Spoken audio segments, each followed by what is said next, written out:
6 Invitational 2022 playoffs, day number 5, the penultimate day of the 6th Invitational. 2 matches for the day, and we have 2 matches just left to go in the tournament after today. Really quickly, before I go over the matches, I want to show a clip from one of the rounds in today's games, because this round is just so insane, so nail-biting, just absolutely down to the wire. And I mean, you probably watched it if you're watching this video, but here you go again. It's a little over a minute long. If you want to skip it, feel free, but here it is. Full confident swing, and you can see the stack up that's coming otherwise on the back of the chassis. Either side of Souls is cameraman round on Beeper's door with a huge spray just to stop them being able to have the confidence to stick that kit down, and they are doing everything to make these doors, these entrances as uncomfortable. Cameraman's gone above. He's ready to hit drop this hatch and go for a huge take round on the back, but doesn't quite get the full connection. They don't know he's there though, and it's Souls that gets that opener, and from deep, cameraman still just does enough to bite, but dropping out, keeping that advantage, seeing if they can stop the plant, which is already not in anyone's hand. Mibr, they're a little bit lost in the sauce. Got to get the pickup and see if they can stick it in the cover. On the Maestro, he has one door, one option, and continual hot pings, but it's just the diffuser that he's able to get down the second after. And now, gonna do enough to try and take that player down, stopping. Oh no, do not do that with a camera. He says he's still got the Elder, and Raps is on a sliver of health and a consistent red ping behind the chassis. All the pressure in the world, and a Pokeball bit too. Over the top, everything is against Raps, but he still finds it. And yeah, just what a round. Had me on the absolute edge of my seat. But before we talk about the match that round is from, we need to talk about TSM versus Team Empire. So yesterday we saw a couple of 2-0s, and today we saw a couple of 2-1s, but we didn't get any overtime, curiously, over the course of all 6 maps. 65% of the voters here voted in favor of TSM, which, once again, is probably inflated because it is just TSM, a very popular org. And, I mean, I feel like this one was about 50-50, and I also feel like if anybody was the favorite, it was Empire by a little bit. Empire do end up taking it, and I did predict TSM, and I keep doing this, right? I keep getting my predictions wrong because I keep voting for NA, but it is what it is. I mean, I genuinely thought this could have gone either way, and at various points in the match, I thought that one team or the other was going to take it. So Empire starts out looking pretty good on Bank, and then they flip the script a little bit. TSM looks even better on Cafe, and then finally when we go to Coastline, it's a closer affair than either of the first 2 maps, but Empire do end up closing it out and killing TSM's momentum a little bit. I mean, they were super hot on Cafe, and then Empire had to turn around and reverse that momentum in their favor. Okay, looking at Bank, what happened? Empire took the first 2 rounds, then we see 1 for TSM, 2 for Empire, 1 more for TSM. This is definitely an Empire advantage. Not only are they up in rounds, but you generally are more favored on the attacking side, which TSM was just on. So now Empire's going on to the attacking side. We see a round for TSM here, a round for Empire, a round for TSM, and then finally 2 more for Empire to close out the map at a clean 7-4 scoreline.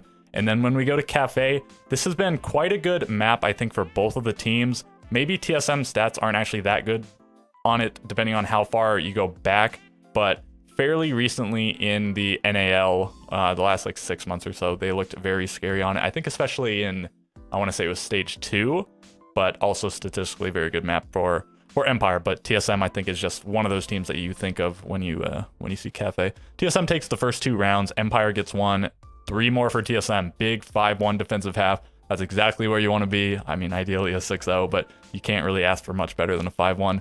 Empire gets a round right when they switch sides, but then TSM just gets 2 rounds in a row, closing it down 7-2. Coming in red hot to the final map, and if there's a map you want to go onto hot, it is Coastline, Gunner's Paradise. Empire, I think, have only played it twice in this tournament. They beat Sonics on it, they beat Sonics on it, and they lost it to, I want to say, Eminem. And that Eminem loss that Empire took at this point is like quite puzzling to me. Why did they lose 2-0? And that's like the only really fault that they've had. Of course, there is also the Sonics loss, or rather, the near Sonics loss that they took. They did end up clutching it out. But just a couple things early on in Empire's play in the tournament that were a little bit questionable, but they just keep looking better and better, really.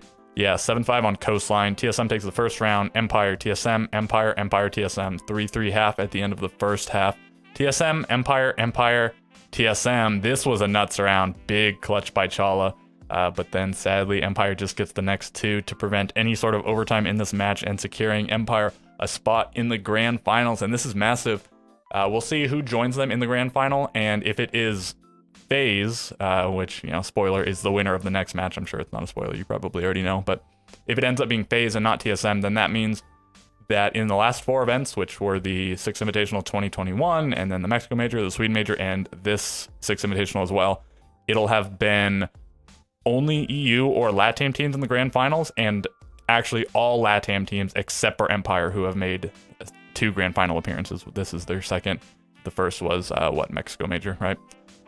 Okay, looking at the stats here, yeah, everything looks pretty mediocre. Nobody popping off and nobody doing that badly. Of course, you know, 0.8, 0.78. They're not the greatest, but it is what it is. Some players just happen to end up on the bottom sometimes. Geo down here with, I mean, pretty poor kill stats, but 5 plants to sort of make up for it. Achieved the best rated player in the lobby. Does come from the losing team, and you'll notice that TSM's highest rated player is higher than Empire's highest rated player, and also their lowest rated player is higher than Empire's lowest rated player.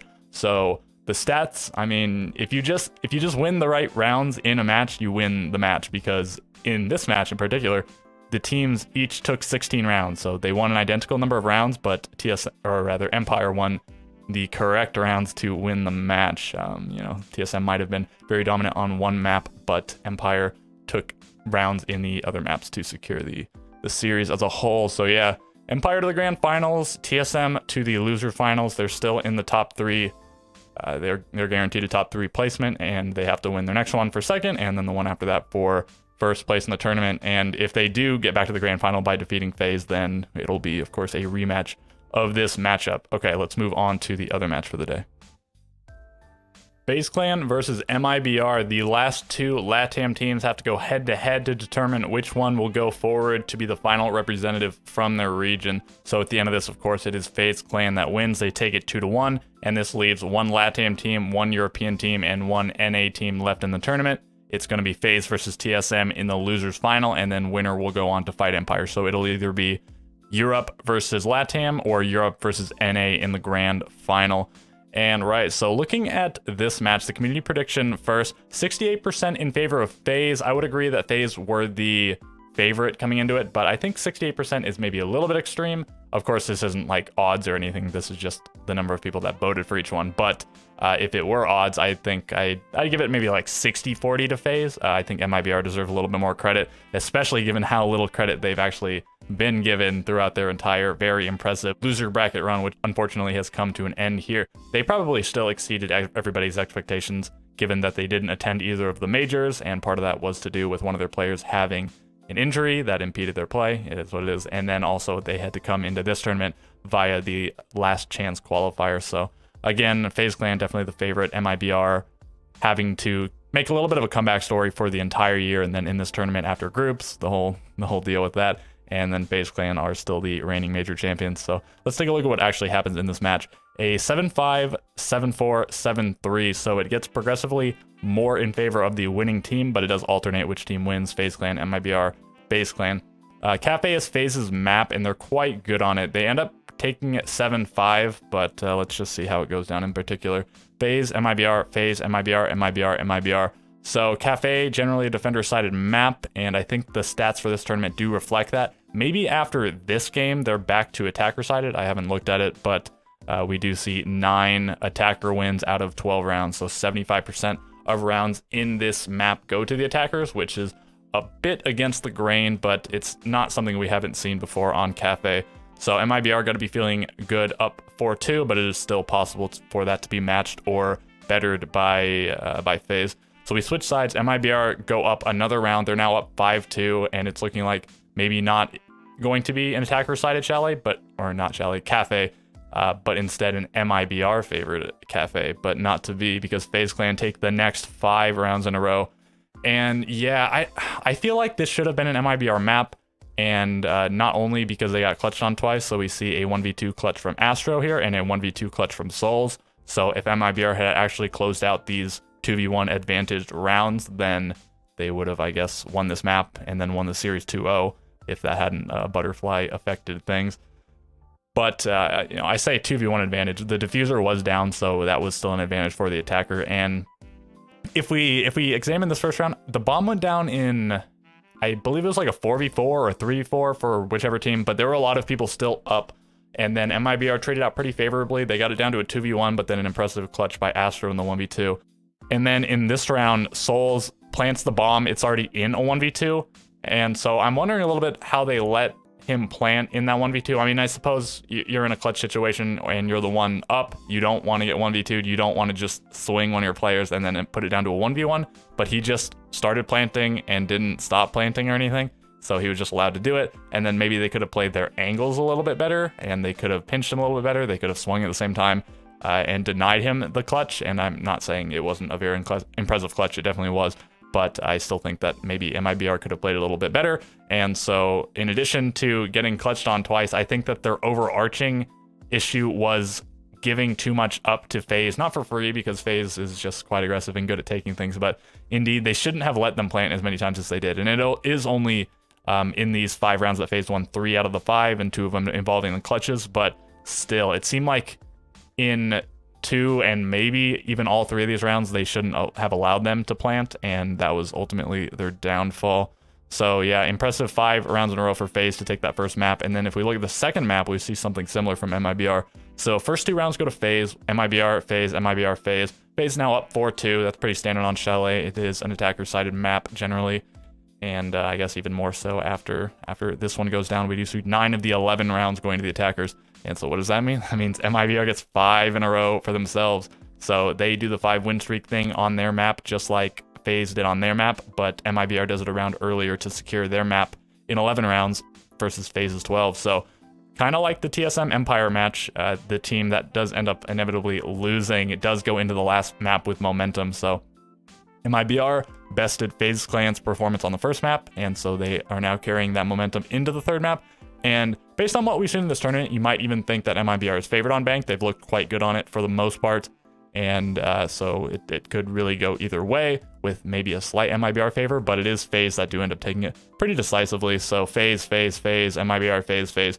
5-1/2 is not the absolute end of the world, but that's pretty tough to match. If there's one map that you're going to get 5 rounds on the attack of, it is definitely Bank. But that doesn't really make you feel much better. As defenders, you definitely want to be getting at least 2 or 3.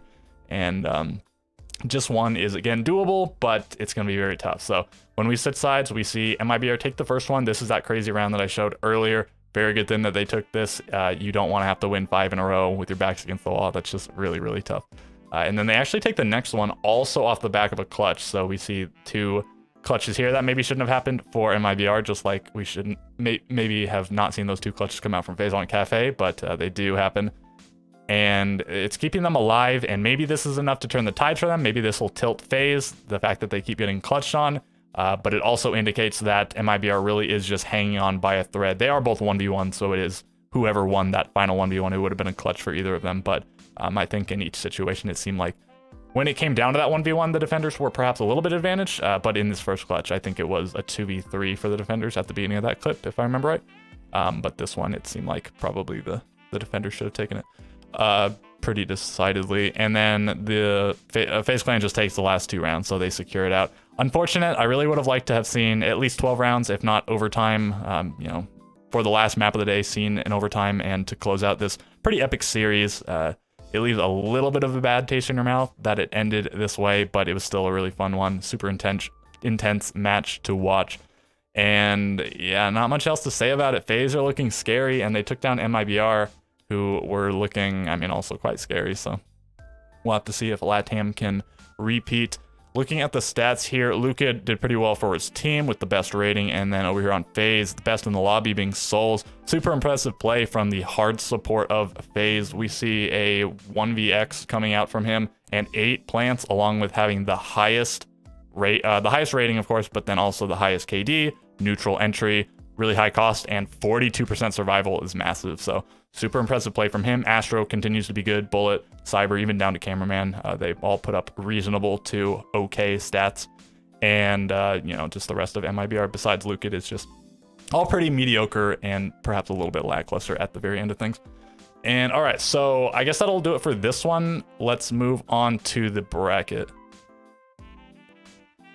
Okay, so here are the matches we just talked about. The upper bracket final between TSM and Empire, and then the lower bracket semifinal between Mibr and FaZe. And this sets up for a lower bracket final between TSM and FaZe, and then the grand final between Empire and the victor of that TSM FaZe matchup. So once again, 3 regions left in the tournament, 3 teams left in the tournament. We see TSM from NA, FaZe from LATAM, and Europe represented by Team Empire. So, of course, at this point, Empire is, I guess, the most likely to win if you're examining all 3 of them up against each other, given that, of course, TSM and FaZe each have to win against the other one to advance to the grand final, and then they also have to beat Empire. Empire just have to win this one, and they also have the winner side advantage, which is not actually that substantial this year. In the past, you got that 1 map advantage by coming from the winner side, but in this case, it is only some sort of map pick advantage. It'll still go to all 5 maps if it goes to a 2-2 scoreline. And this is especially significant given that as long as we've seen the upper and lower bracket format in SI, which I believe started at the 2020 SI, it would have gone to all 5 maps if the winner side team didn't have the advantage. So in 2020, SSG had the 1 map auto win, so they were up 1-0 at the beginning, I guess. And then NIP took 2, and then Space Station took 1, and then they took the one after that. So again, given that there was no map advantage, it would have gone to 2-2, and then they would have had to play a 5th map, and maybe NIP would have won that one. And then the following year, a similar situation where we did see 4 maps be played out between the 2 teams, and maybe if we had gone to that actual map 5 rather than an auto win for NIP, it would have been Liquid who took it. So it really could have changed the fabric of history for our game. And I mean, maybe it's going to be very important here. If it does go to 2-2 and then the other team takes a map, TSM or FaZe, whoever fights Empire, then it will definitely be them winning because Empire did not have that map advantage. Maybe it won't end up mattering. Maybe it'll be a 3-0 by one of the teams or something, but we'll have to see. And I think I mentioned earlier about how Empire is the only non-LATAM team to have made a grand final this year, and doing it twice is pretty impressive. So if TSM make it, they'll be the only NA team to have made a grand final, and that'll make 3 regions in grand finals for the year. And it's a little bit weird calling it for a year because it shouldn't actually include two SIs, but because the last SI was pushed forward by 3 months, then of course that is how we talk about it. And if FaZe Clan make it back to the grand final, that means they are in 2 grand finals back to back. That's the Sweden Major and then this grand final. And then also, if they win this event, they'll have 1 back-to-back majors. So that would be, of course, the Sweden Major and then this event just the same. And the only other team I believe that has ever done that in history is G2, which of course, was absolutely dominant back in their day and maybe isn't quite so dominant today. A very different team now, just none of the same players. Empire also notably has been an SI Grand Finalist before 3 years ago, back at SI 2019, where they did play against that G2 team, and they played the longest map in history for, of course, maybe in a custom game, there's been longer matches and whatever, but in official competition, they played, 22 rounds, and G2 ended up taking it like 12-10. Absolutely grueling match, and so that might take an effect in this Grand Final. We'll have to see, because TSM and FaZe, they play each other, and then the winner goes on to fight Empire. Not like immediately, there's some amount of break. They're going to do that year 7 roadmap, and then maybe even a little bit more of a break. But effectively, back-to-back, you're going to have to play this series and then this series.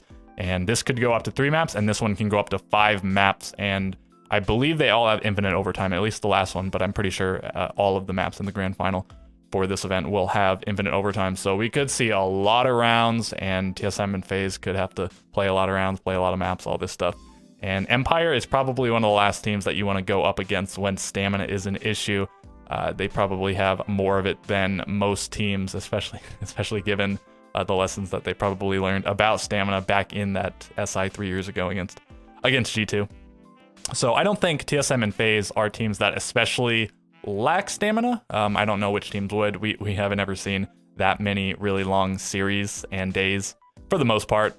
Some of the qualifiers ended up being pretty grueling and whatnot, but given that the regional leagues are all best of ones, then we don't see too much of it. So, and also being sort of these aggressive, flashy seeming teams, TSM and FaZe, maybe it will in the end prove to be their downfall. Stamina, that is. So yeah, we'll have to see what happens in that one. And I guess at this point I'll do predictions. I didn't really want to because my predictions have been in shambles as of late. Probably shouldn't have been so NA biased. But TSM versus FaZe, I am going to go with TSM here, and I'm going to continue with it. I'm going to, once again, keep saying it, remain NA hopeful. But guys, I have a really good reason for it this time. TSM have not lost to a LATAM team in this event. They took down Furia in their group and then also in the bracket. And I guess let's just go back here a little bit. TSM took down NIP, and then again, here's that Furia win, and then they also took down Liquid, and so they have lost to a European team in Empire, they have lost to an APAC team in Elevate, and they have lost to an NA team in Dark Zero, but again, they have not yet lost to a LATAM team, and I guess if they lose to FaZe, then that is going to be just one loss to each region to round things out for them, but I'm gonna assume that they can keep their streak alive. This could really go either way. These teams are quite like mirror images, but they do sort of remind me of each other in that they sort of have this like really flashy front line, but even their backline players, notably like Souls, Chala, and Geo, are gunners in their own rights. Even though Chala and Geo really haven't been given the opportunity to show off that much this tournament, we did see that really nice clutch from Chala come out against Empire, which wasn't enough to secure that map, unfortunately, but still a really nice play. And right, so just gunners abound in this series, playing on different roles. And so, yeah, I guess I'm going to go TSM, and this is mostly off the back of their LATAM destruction streak, and then also, you know, maybe a little bit of NA bias, but mostly the first thing. Okay. And I feel like maybe deep down, I feel like FaZe are the favorite in this one, and I don't even think that's really questionable. Probably the prediction is going to go to TSM because it usually does, just like it did against Empire. You know, TSM just gets mad votes, but I think FaZe maybe have a little bit of a leg up if it weren't for that whole TSM LATAM streak. Okay, enough about that one. I will assume it's going to be TSM Empire rematch here. And maybe you think that's hype. They did just play here, and this was a good series, so I imagine if it is TSM that goes to the grand final, it will be a good grand final between the two. But I also think FaZe versus Empire would be quite good. And right, so if it is TSM versus Empire, I think I'm going to go with Empire because they did just beat them here, and Empire, I think, will have the stamina, they will have the longevity, and TSM might burn out a little bit. I might change my mind about things a little bit. Of course, I won't be able to change my prediction, but if TSM maybe 2-0s FaZe really viciously, they might be able to come into Empire really hot and with plenty of stamina in the tank. And similarly, if FaZe does that to TSM, then it could be also the case here. Empire also, let's not forget, has a little bit of a pick advantage, but nothing too insane. They're still playing 5 of the 7 maps in the pool, but I'm just not sure what the order of picks are for things. Yeah, so I guess I'll go with TSM, and then in the grand final, I guess I'll pick against NA, and I'll go with Empire, and especially off the back of this, it was a close-ish series, but still, you know, Empire did end up taking it, and it looked like rightfully so. Not any really big mistakes from either team, but just dominance by Empire in enough rounds to end up taking it, even if they took the same number of rounds. And yeah, I guess that's pretty much everything I wanted to talk about here, I hope. I mean, I guess I've talked for quite a while in this section, but I hope there's not anything I've missed. I talked about all the regions, right? And all the implications of the grand finals. If, and maybe I didn't mention this one, if FaZe does win, then that means LATAM has won all 4 of the big events this year, with FaZe winning 2 of them, Team 1 winning 1, and then NIP winning the other, and that would be massive. I'd kind of like to see the LATAM stranglehold over the game come to an end, and especially in the lower bracket final would be kind of nice to see to see 2 non-LATAM teams in the grand final, but we'll see what actually happens. Okay, I think that's going to do it. We're going to skip out on the stats for today. We'll examine them at the end of the event, I guess. Yeah, next time I talk to you guys, the event will be concluded. We'll have already seen the action of the grand final, as well as the roadmap, which I hope is quite good. Maybe after the event's over, I'll talk a little bit about the new season and the roadmap. But all right, I guess that's all I wanted to talk about here. And so with all of that being said, I will catch you guys in the next video.